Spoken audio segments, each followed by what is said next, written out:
Hello বন্ধুরা, তোমরা সবাই কেমন আছো? আশা করি ভালো আছো, সুস্থ আছো। তো আমিও ভালো আছি। মৌসুমি অফিসিয়াল চ্যানেলে তোমাদের সবাইকে স্বাগত জানিয়ে আজকে চলে এলাম আবার ডেলি ব্লগ নিয়ে।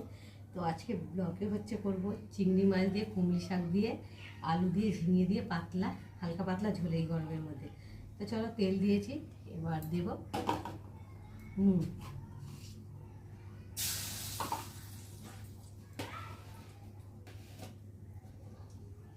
এবার দেবো হলুদ দিয়ে এবার কেটে রাখা চিংড়ি মাছগুলোকে ফার্স্টে ভেজে নেব।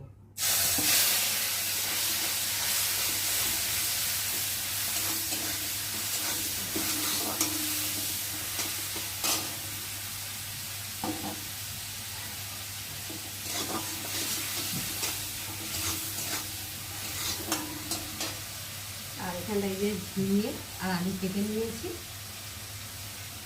সাথে রয়েছে কুমড়ি শাক। দেখো, কুমড়ি শাক ভালো করে বেছে ধুয়ে কেটে পরিষ্কার করে ধুয়ে নিয়ে এসেছি। আর এখন আমি তরকারিটাকে বানাবো। তার জন্য এখানে পেঁয়াজ কেটে নিয়েছি, কটা কাঁচা লঙ্কা নিয়েছি, আর তার সাথে নিয়েছি কটা রসুন। রসুনটাকে একটু থেতো করে নেবো।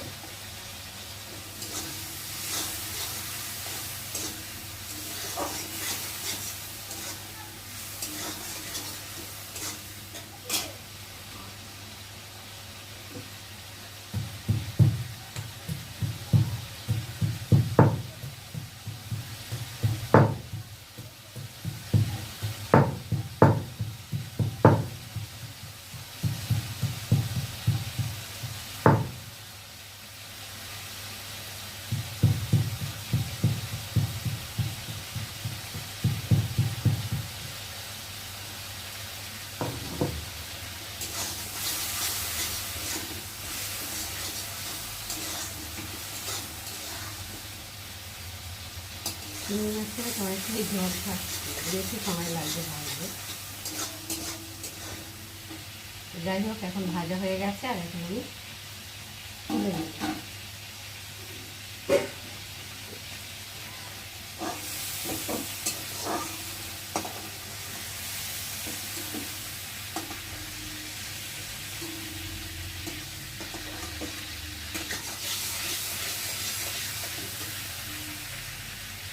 নিয়েছি, আর একটু তেল দেবো।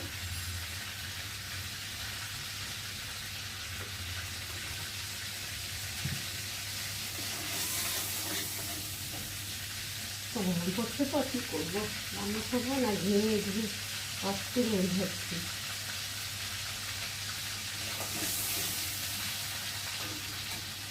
এবার দিয়ে দেবো আলু দিয়ে,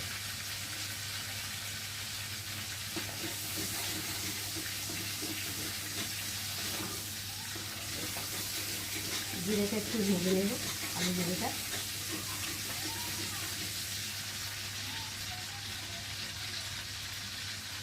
এবার দিয়ে দেবো রসুন।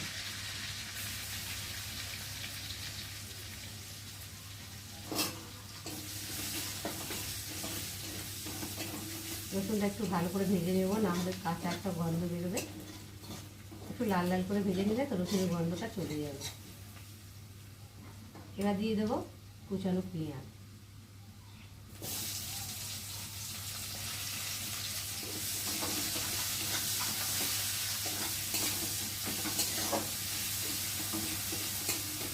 পেঁয়াজটা একটু ভাজা ভাজা হয়ে এসেছে, এখন দিয়ে দেবো কেটে রাখা আলুগুলো।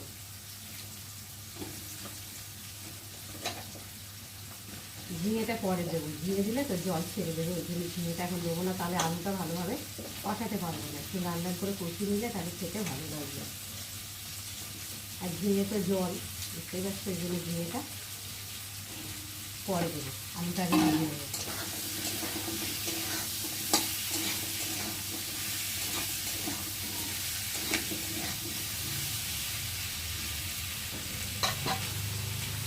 এবার দিয়ে দেবো কেটে রাখা কটা কাঁচা লঙ্কা।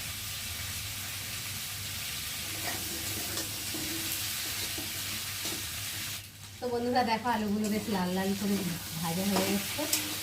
আর এখন আমি দিয়ে দেবো মশলা। মশলা বলতে ফার্স্টে দেবো নুন, তারপর দেবো হলুদ গুঁড়ো, তারপরে দেবো জিরে গুঁড়ো, দিয়ে একটু ভালো করে নেড়ে নেব। নাড়ার পরে এবার দিয়ে দেবো চিংড়ি মাছ ভেজে রাখা।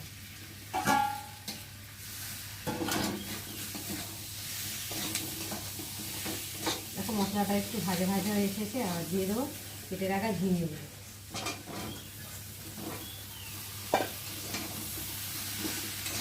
ঝিঙে গুলো একটু মশলার সাথে নাড়িয়ে দেবো।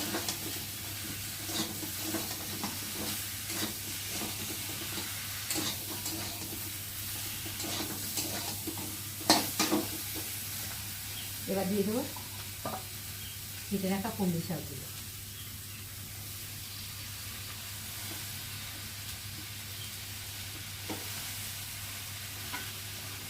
দিয়ে একটু নেড়ে দেবো।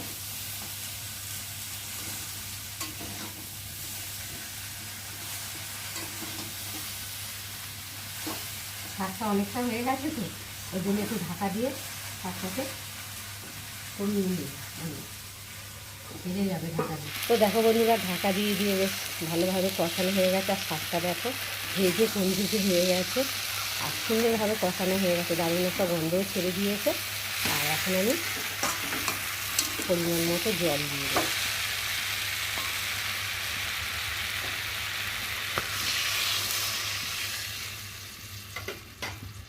দিয়ে একটু ভালো করে নেড়ে দেবো।